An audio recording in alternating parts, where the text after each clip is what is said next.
તમને હું એક દિલથી વાત કરું કે મારા પાપે મારા બાપુએ આ દુનિયા છોડી દીધી. એ મને મોડી ખબર પડી, કારણ કે હું એમાં મારું પાપ છે. કહેવાનો મારો મિનિંગ એ છે કે હું આજે મારા હૃદયમાંથી વાત કાઢી નથી શકતો.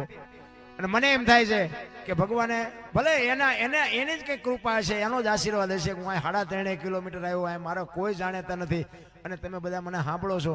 એ કૃપા કંઈક એની અને કંઈક ભોળિયાનાથની. પણ કહેવાનો મારો મિનિંગ એ છે કે કોઈની આંતળી બાપુ જેથી દુખાઈ જાય ને તેથી આ દુનિયામાં કોઈ આંગળી નહીં પકડે. લખવું હોય તો લખી લેજો.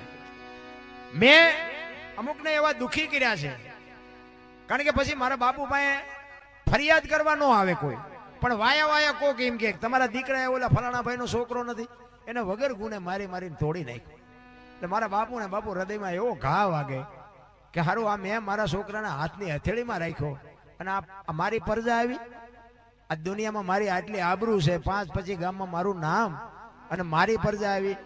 એ હજી મારા હૃદયમાં મને ખટકે છે, પણ હું શું કરી શકું?